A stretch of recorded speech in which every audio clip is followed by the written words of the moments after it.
আমরা এখন কথা বলবো এই যে রাস্তার যে অনিয়মের বিষয়ে। এখানে সবাই গ্রামবাসী বসেছে। তো এখন আমরা আরেকজন ব্যক্তির কাছ থেকে আমরা এই বিষয়টি নিয়ে শুনবো। আপনার নাম এবং পরিচয়টা একটু বলেন। আসসালামু আলাইকুম, আমার নাম মোহাম্মদ লেবু মিয়া। আমার বাড়ি খোলাবাড়ি ৩ নং ওয়ার্ডে।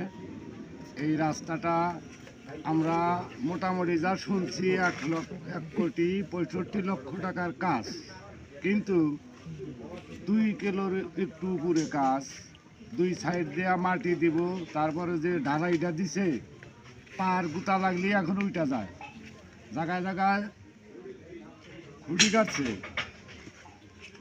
কাটছে এই না একাই পয়রা যাইতেছে, এদের গড়ে কোনো মাটি নাই। তো খুব দুর্নীতি করে গেছে। আমরা যখন এরা কাজ টাজ করে আমরা তাদের বলছিলাম, তারা আমাদের কোনো কথায় গুরুত্ব দেয় নাই। যখন বলছি তখন বলছে আচ্ছা ঠিক আছে কইরা দেবো, ভালো করে দেবো, হ্যান করে দেবো, ট্যান করে দেবো, হ্যান করে দেবো, চলে গেছে গা।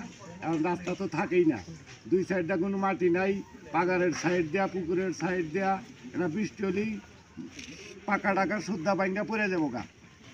হ্যাঁ, এরা এইভাবে কাজ করে গেছে। পরবর্তীতে আপনারা এই কাজের যে এরকম অনিয়ম করেছে ঠিকাদার কোম্পানি, আপনাদের যে অভিযোগটা এটা কি মানে কাউকে কোনো প্রশাসন বা এলজিডি বা রাস্তার যারা কর্মকর্তা নিযুক্ত ছিল তাদেরকে কি জানিয়েছিলেন?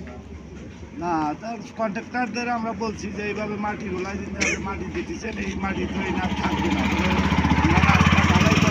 আমার মাটি তারপরে আর মাটি মুটি তারা ফালায় নাই। হ্যাঁ, এইভাবে যে চলে গেছে। হ্যাঁ, আর কোনো কারো খবর টবর নাই। তো, আপনারা কি কোনো অভিযোগ দিয়েছিলেন এই বিষয়ের জন্য? হ্যাঁ, অভিযোগ দেওয়া হয়েছে। হ্যাঁ, এখন তারা এই অভিযোগ গ্রহণ করছে না করছে তাও আমরা কিছু বুঝি না। হ্যাঁ, অভিযোগ দিছি, এ পর্যন্ত কোনো খবর টবর আমরা পাই নাই। এই অবস্থা আমরা